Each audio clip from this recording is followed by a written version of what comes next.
আসসালামু আলাইকুম। লাউ পাতায় মলা মাছের পাতুরি খাইছেন কখনো? যদি না খান বাসায় একদিন ট্রাই করে দেখেন, অনেক মজার একটা খাবার। আমি এখানে শুকনা জাল বাইটে নিতেছি। আপনি ব্লেন্ডার করতে পারেন, কিন্তু আমার কাছে বাটলেই বেশি স্বাদ লাগে। পরে আমি এখানে হলুদ সরিষা নিলাম আর রসুন নিলাম। ছোটো মরিচে একটু রসুন মনে হয় বেশি লাগে, আসসালামু আমি খাই আলাইকুম। বেশি।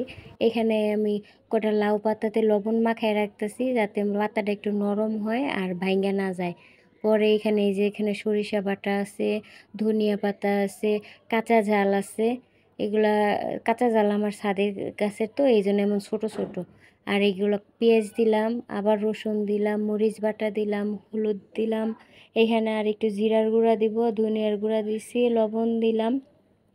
আপনারা অবশ্যই চেষ্টা করবেন সরিষা তেল দিয়া খাওয়ার। সরিষা তেল দিয়েই অনেক মজা হয়। আর তো একটু লেবুর রস দিলাম, দিয়ে এই যে মাখায় নিলাম। মাখায় কতক্ষণ রাইখা দিবেন রেস্টে। তারপরে এই যে এখানে লাউ পাতাতে দেখছেন লাউ পাতা কেমন নরম হয়ে গেছে। এই লাউ পাতা নরম হলে আর ভাঙে না আর কি। এখানে লাউ পাতায় আপনারা পরিমাণ মতো দিবেন, দিয়া বলটাবেন।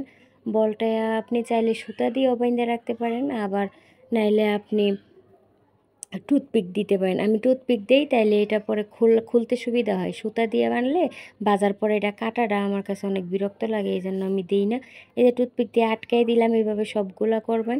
করার পরে তেলে হালকা আঁচে ভাজবেন, কারণ মাছগুলো যেহেতু কাঁচা, এগুলো সিদ্ধ হইতে সময় লাগবে। আর উল্টানোর সময় টুথপিকটা খুলে নিন। এই যে দেখেন কি সুন্দর কালার হয়েছে।